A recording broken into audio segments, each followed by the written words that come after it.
think when I'm improvising, a lot of the time a sound might come up that I wasn't expecting, like here.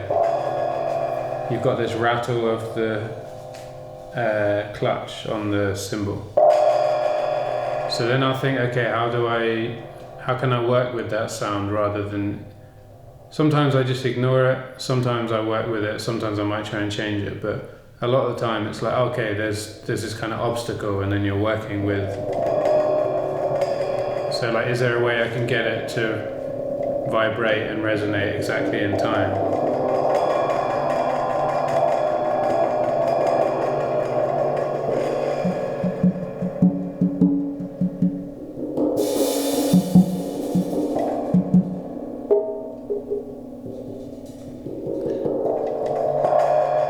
So that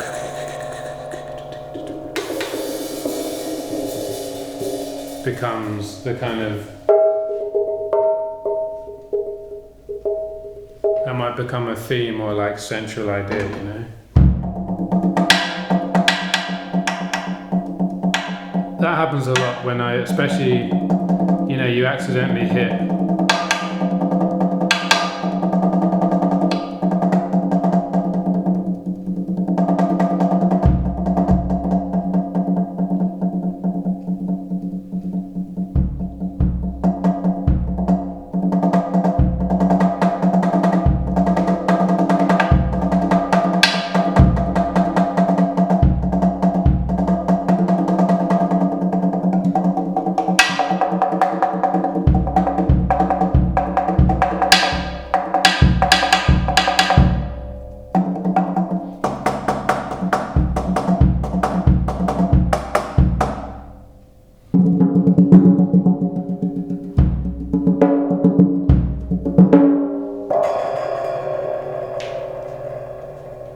Back to that thing.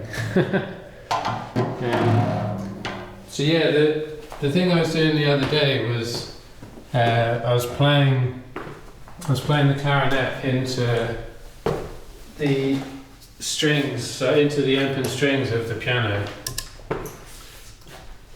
and you get this kind of amazing sounding resonance.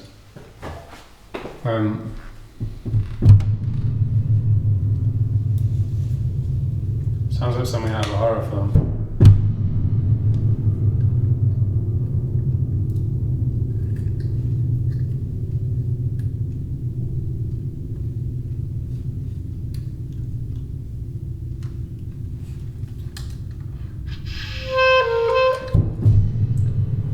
I think when I started, I only got a clarinet when I was 18, and over a period of quite a few years I gradually just taught myself to play it a bit, and I think it was part of like being more vocal and using like kind of leading to singing and using my voice, and that's something I've just started experimenting with basically. And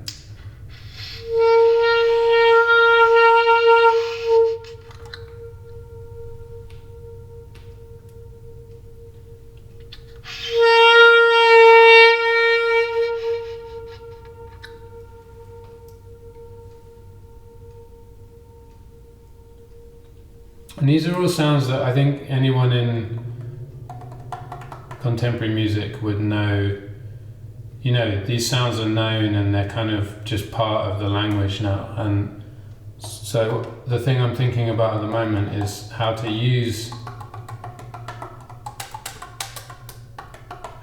these sounds in a way that makes sense to me, that's also not like cliche basically. So but I guess the place I'm in at the moment is kind of working through some of these things and just enjoying, like, you know, 2 a.m. being like...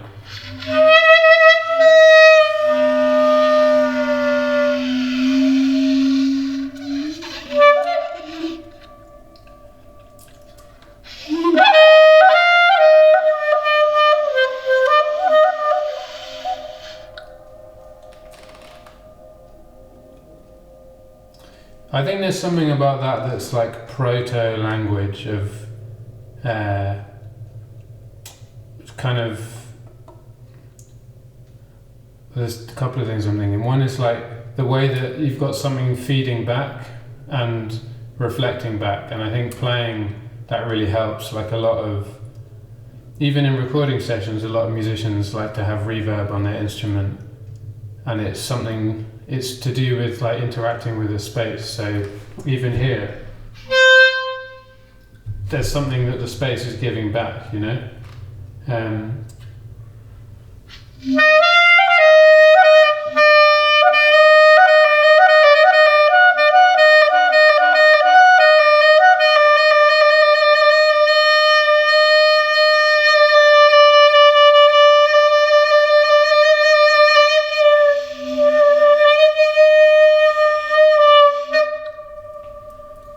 There's something about like finding all these like weird sounds in the cracks of instruments that I really like, you know, how to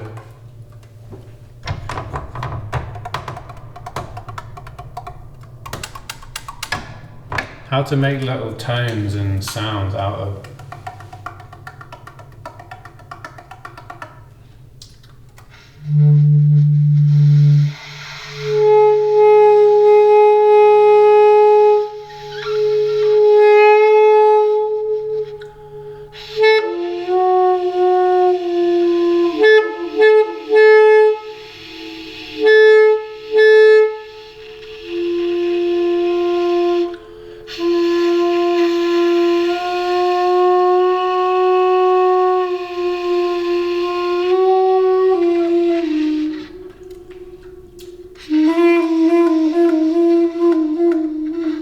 I know a lot of, like, in a lot of free improv, you have, a lot of like sound experimenting, and I think what's interesting about it is how people are communicating in these totally non-verbal ways. So that's something I would think about on the kit as well, like.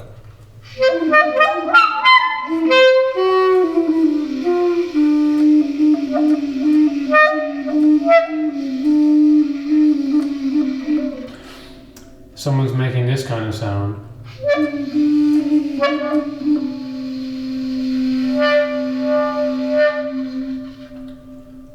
What can I do with that on the kit? Like, how can I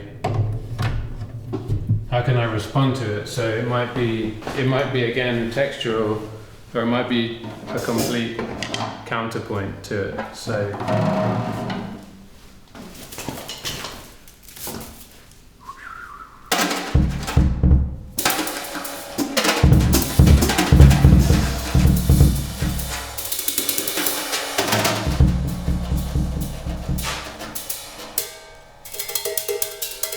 Sometimes it takes a while to like find something that matches. Yeah, kind of.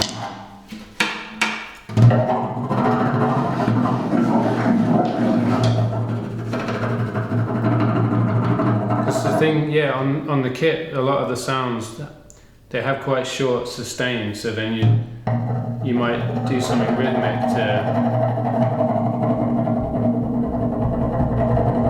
have this sense of sustain.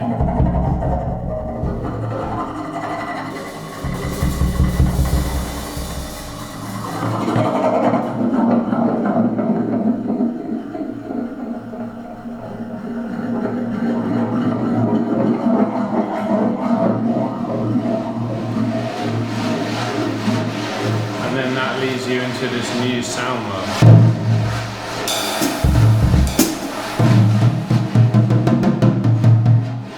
Start experimenting.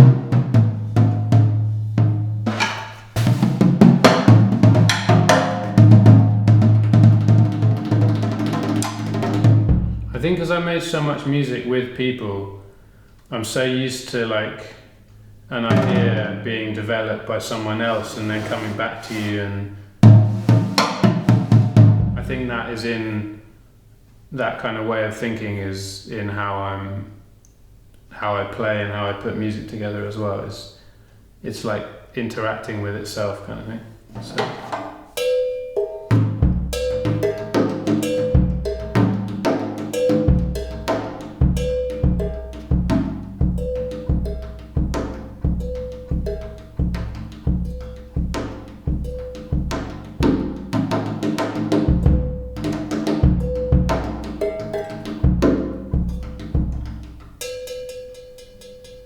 But all sounds have association as well, so like that to me has like it has this kind of like forlorn, like lonely goat kind of sound, you know?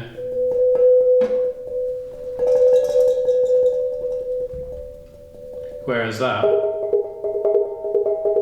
you immediately, it's a Brazilian like samba cowbell. So they got very different qualities, and then you put them together and there's something else.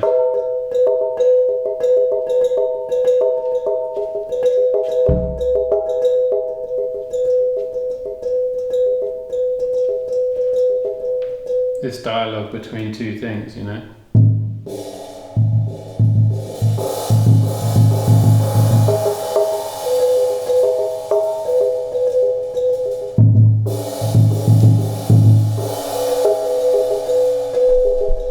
Has a completely different feeling.